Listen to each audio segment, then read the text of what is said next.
इस मूवी का नाम है कोड रेड, जो 2013 में बनी। दोस्तों, ये मूवी दिल दहला दी। इस मूवी के शुरुआत में हम कैप्टन जॉन मगी को दिखाता है, जो मिलिट्री फोर्स का कमांडर होता है। उसका मिशन था विश्व के द्वितीय युद्ध चरम सीमा में था। लड़ाई के दौरान फायरिंग और बम ब्लास्ट, लाखों सैनिक मारे गए थे। ब्लास्ट में कुछ सैनिक में बायो वायरस के प्रभाव से लोग ज़ॉम्बी बन रहे। तब जॉन मगी ही बुल्गारिया पहुंच जाता है। प्राइवेट मिलर सीखता है। दोनों कार से एक डॉक्टर एना बेनेट से मिलते हैं, जिसे बुल्गारिया के कर्नल बुरो सस्पेंड कर देता है। जैसे उस डॉक्टर के घर में पहुंचते हैं, तब एक बुढ़िया उनको डराने लगती है और जाने के लिए कहते। तब कैप्टन जॉन मगी ही उस डॉक्टर से बात करता है। तब सस्पेंड होने का रीजन पूछता है। डॉक्टर उस घटना को बताता है, आखिर उस दिन क्या हुआ था। तब पता चलता है एक मरीज को लाया जा, जिसके ऊपर गोला बारूद का बैरल गिरा हुआ था। जांच पर पता चलता है वो मर चुका है और डेथ बॉडी वहीं पर होता है। उसका डेथ टाइम भी नोट कर ले। तभी अचानक उस मरीज का हाथ पैर हिलने लगता है और खड़ा हो जाता है। एक नर्स पर भयानक तरीके से हमला कर देता है। तब डॉक्टर एना बेनेट उसे गोली मार देता है और ज़ॉम्बी वहीं गिर जाता है। ऐसा केस बुल्गारिया में पहली बार हुआ था। डॉक्टर एना बेनेट बताती है उस बॉडी को जला दिए थे और उससे जुड़े सबूत सभी को मिटा दिए। जॉन मगी ही कहता है यह एक बेस पर जैव रासायनिक हथियार है, उसके वजह से ये वायरस फैलता है। जॉन और मिलर उस फ्लोर में जाते हैं जहां वो घटना हुआ था। बुल्गारिया के कर्नल बुरो से मिलता है और उस रासायनिक हथियार के गोदाम में जाने की अनुमति मांगता है, पर कर्नल बुरो साफ साफ मना कर देता। तब जॉन नाराज हो जाता है और कहता है मुझे अनुमति देनी पड़ेगी, नहीं तो इस जॉब से जल्द ही हम। और अगले सीन मिरियम स्कूल से घर आती है। तब वही भयानक दिखने वाली बुढ़िया उसको डराने लगती और अपनी मोम से कहती है मैं हम घर स्कूल नहीं जाऊंगी, क्योंकि मुझे स्कूल में बहुत चिढ़ाते हैं। तब डॉक्टर एना बेनेट अपनी बेटी को समझाती है और कहती है अगले साल तुम्हारे बहुत दोस्त बन जाएंगे। अगले ही सीन में कर्नल अपने बिजनेसमैन के व्यापारी से मिलता है और उससे कहता है पोलर आज से तुम ये धंधा बंद करना होगा, क्योंकि वो अमेरिकन कैप्टन को पता चल गया तो हम सब जेल में रहेंगे। और अगले सीन में कर्नल शराब पीकर अपने सोल्जर से मिलता है और जैव रासायनिक हथियार की गोदाम में क्या कर रहे हो तुम। सोल्जर बताता है मैं वहाँ बम सेट कर दिया हूँ। इधर कैप्टन जॉन चुपके चुप उस जैव रासायनिक के गोदाम जो धरती के नीचे होता है वहाँ पहुँच जाता। कर्नल बुरो और उसके सोल्जर पहले से वहाँ मौजूद होते हैं और कैप्टन को बेहोश कर एक गाड़ी की डिक्की में बंद कर देते हैं और बम का टाइमर शुरू कर देते हैं और कुछ ही देर से बम ब्लास्ट हो जाता है। तब उस एरिया के सभी लोगों को एक बंकर में ले जाते हैं और काफी भीड़ होने के कारण उस धक्का मुक्की में मिरियम अपनी मोम से बिछड़ जाती। सभी लोग बंकर के कंटेनर में होते हैं जहाँ पर मिरियम नहीं होती। तब डॉक्टर एना मिरियम के बारे में लोगों से पूछताछ करती है, लेकिन किसी को नहीं पता कि मिरियम कहाँ है। तब प्राइवेट मिलर से मिलती है।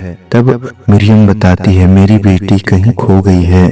मिलर कहता है सब इसी बंकर में है, तो मिरियम भी यहीं होगी। तब डॉक्टर एना बेनेट साउंड और उस धक्का मुक्की के वजह से कुछ लोगों को चोटें भी आई होती है, उनको मरहम लगाकर पट्टी बांधती है। अगले सीन में मिरियम को अपने घर में जाते दिखाया जाता। उसी दरवाजे के पास वही बुढ़िया खूंखार जानवर बन चुकी होती है। वह मिरियम पर हमला कर देती है, लेकिन एक व्यक्ति उस बुढ़िया को वहीं मार देता है। तब मिरियम वहां से चली जाती है। जो व्यक्ति मिरियम को बचाया था उसको वो कुछ खूंखार ज़ॉम्बी वहीं खा जाते। उसके बाद कर्नल बुरो अपने जनरल को कॉल कर कहता है यहाँ की हालत काफी खराब हो चुकी है, हमें कोड रेड जारी करना होगा। अगले सीन में प्राइवेट मिलर डॉक्टर एना बेनेट को बताता है मिरियम इस बंकर में नहीं है, मैं सब जगह खोज चुका हूँ, बाहर जाएंगे तब खोज लेंगे। और उस बंकर में वायरस का प्रभाव कुछ लोगों में फैल चुका होता है, जिसमें कई लोगों के आंखों से खून बह रहा था। तब डॉक्टर उस बंकर से निकलने के लिए कहता है। अचानक ही कुछ लोगों को खूंखार हो चुके लोग हमला कर देते हैं, एक दूसरे पर हमला कर जल्दी बंकर से उस गाड़ी में भागने लगते हैं। पर डॉक्टर मरियम की तलाश में काफी दुखी हो जाती है। उसको मिलर समझाता है, ऐसे उसको खोजना हमारी खुशी होगी। अगले सीन में मरियम उन सुनसान गलियों में भटक रही एक गाड़ी के पास पहुंचती है। तब उस गाड़ी में कैप्टन जॉन उसका हाथ हथकड़ी से बंधा होता है। मरियम को सब बताता है, पर एक पुलिस वाले के पास उस हथकड़ी का चाबी होता है। मरियम देख उसको डर जाती है और इतने भयानक शरीर देख रोने लग। कुछ ज़ॉम्बी उसकी ओर आने लगते हैं। जैसे तैसे कर मरियम उस चाबी से ताला को खोल देती है। कैप्टन उन खूंखार ज़ॉम्बी को मार देता है और मरियम को उसके मोम से मिलाने का वादा। अगले सीन में कर्नल बोरो शहर छोड़कर जा रहा होता है। कर्नल इतना बुरा आदमी था, एक बच्चे को भी जाने का परमिशन नहीं दिया। अगले सीन में प्राइवेट मिलर और डॉक्टर एना बेनेट को दिखाता है, जो अपने कार से जा रहे होते हैं। अचानक एक ज़ॉम्बी सामने से टकरा जाता है और भी ज़ॉम्बी उस कार को हमला करने लगते हैं और उस गाड़ी से टकराने के बाद भी उन ज़ॉम्बियों का कुछ नहीं होता। इधर पोलर को दिखाता है, जो ड्रग ले रहा था। तब उसकी गर्लफ्रेंड को कोई मार देता है। पोलर देख काफी गुस्सा हो जाता है और इधर उधर गाड़ियों में उड़ने लगता है और एक गाड़ी से भयानक ज़ॉम्बी निकलता है, जिससे पोलर गोली मार देती। खून उसके शरीर में पड़ने से उसको काफी उल्टी आने और अपने घर आ जाता है। उस लड़की को बाथरूम में छोड़ देते हैं। पोलर से कहता है वो मर चुकी है और इनको नहीं पता कि वो ज़ॉम्बी बन चुकी है, और एक व्यक्ति पर हमला कर देती है। पोलर दो को मार देती। एक ज़ॉम्बी पोलर पर अटैक कर उसकी आंखें निकाल देता है और उससे वही मार देता है। अगले सीन में डॉक्टर और मिलर अपने पुराने घर में आते हैं और मरियम को खोजने लगते हैं और देखते हैं वहाँ काफी खून से वो जगह लथपथ पड़ा होता है, जिसमें मरियम के पैरों के निशान भी मिलते हैं। उसके बाद वह चारों ओर ढूंढने लगते हैं। कॉडरेड इन दोनों को नहीं पता होता है। तब कुछ सोल्जर सब ज़ॉम्बी को मार रहे थे और उनके बॉडी कुछ आग से जला रहे थे। तब एक लड़का और एक लड़की उनको देख उन्हीं के ओर आगे जाने लगते हैं और चिल्लाते हैं। डॉक्टर उनको काफी रोकने का कोशिश करती है, लेकिन दोनों सामने चले जाते हैं। उनको गोली मारकर वहीं चला देते हैं। सोल्जर का टैंक मिलर के गाड़ियों के काफी पीछा करता है। बहुत कम लोग ही सुरक्षित बच पाते हैं। अगले सीन में कैप्टन और को देखते हैं, जो बंकर के काफी नजदीक पहुंच जाते हैं। उससे पहले कुछ भयानक ज़ॉम्बी कैप्टन जॉन की ओर आने लगते हैं। तब टैंक के नीचे छुप जाते हैं। सभी ज़ॉम्बी को सोल्जर गोली मार देते हैं। उनके बॉडी कोई आग से जला।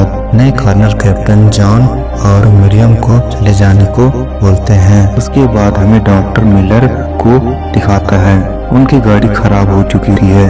तब मिलर उस डॉक्टर को समझाता है, ऐसी जगह में उस बच्ची के बचने की उम्मीद बहुत कम है।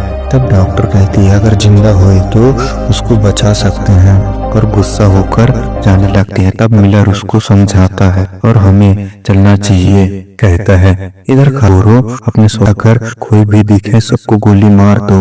इधर कैप्टन जॉन मरियम के साथ एक जगह में जाते हैं, जहाँ कुछ ज़ॉम्बी इंसान को नोचकर खा रहे होते हैं। उन्हें देखते ही छुप जाते हैं। आंखें बंद कर मरियम को 1 से 10 तक गिनने को बोलता है और सबको गोली मार देता है। अगले सीन में एलेक्स नाम के व्यक्ति, जो सोल्जर होता है, टैंक के ड्राइवर को कैप्टन कहता है, अगर हमें ब्रिज तक ले गए तो जिंदा बच जाओगे। एलेक्स मान जाता। तीनों जाने लगते हैं। जाते जाते कैप्टन और मरियम काफी बात करने लगते हैं। इधर मिलके घूम रहे होते हैं। एलेक्स के टैंक में डीजल ना के बराबर होता है। उनके लिए सबसे बड़ी मुसीबत थी जैसे तैसे कर डीजल पंप तक उस टैंक को ले जाना, लेकिन वहां तक डीजल का पाइप नहीं पहुंच पा रहा था। तब टैंक से नीचे उतरकर एलेक्स उस ऑफिस में डब्बा खोजने चला जाता। तब मिरियम की मुलाकात उनके मॉम से हो जाता है। 5 लोगों में कौन बचेगा कमेंट करके जरूर। मिलर अपनी डीजल की एक डब्बा लाकर दूसरी डब्बा लाने, लेकिन वहाँ एक ज़ॉम्बी उसको हमला कर देता है। मिलर भी एक ज़ॉम्बी बन चुका होता है और कुछ ज़ॉम्बी भी आ जाते। तब कैप्टन जॉन को एक ज़ॉम्बी काट देता है। तब कैप्टन खुद डॉक्टर से गोली मरवा देता है। मिरियम और उसकी मॉम साथ ली जाती। तब टैंक से नीचे देख मिरियम बहुत डर जाती है। पीछे से कुछ ज़ॉम्बी पीछा करने लगते हैं। तब मिरियम को एक ज़ॉम्बी पैर में काट देता है, वो भी एक ज़ॉम्बी में बदल जाती है। एक्सप्लेनेशन अच्छा लगा हो तो लाइक और सब्सक्राइब करें।